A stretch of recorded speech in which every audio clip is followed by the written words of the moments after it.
chronique de l'Atlas ne maîtrise pas son sujet. Écoutez seulement cet extrait s'il vous plaît.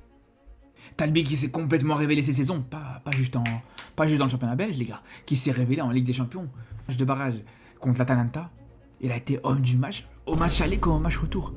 C'est lui qui a qualifié à lui tout seul cette équipe de Bruges en huitième de finale de cette Ligue des Champions. Donc on peut citer aussi bien sûr le petit Noah Sadiki qui est aussi un joueur prometteur, peut-être un petit peu, voilà, il a peut-être moins prouvé que les autres, mais voilà. Bon, il y a plusieurs éléments sur cet extrait qui ne reflètent pas vraiment la réalité. Premièrement, même si Talbi a été élu homme du match à l'aller, au retour c'est Ardon Jachari qui a très justement obtenu ce titre. Ensuite, la plus grosse imprécision, Shemzine Talbi a été très bon mais il n'a absolument pas qualifié le club de Bruges à lui tout seul. Le Bruges de cette saison a montré sa force en tant que collectif, mais si je devais donner des individualités qui sortaient du lot, je nommerais en premier Jachari, Van Aken ou encore Ordonez. C'est sous-estimer les Blonzers de penser que Talbi les a qualifiés seuls.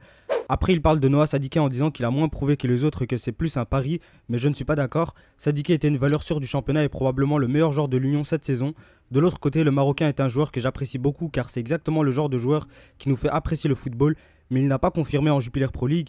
Il avait d'ailleurs été relégué sur le banc au profit de Ferran Jutgla en fin de saison après son retour de blessure. Cela étant dit, je ne cherche pas à critiquer la personne et j'apprécie le contenu de chronique de Atlas de manière générale car je suis moi-même d'origine africaine. Bref, sur ce, à la prochaine.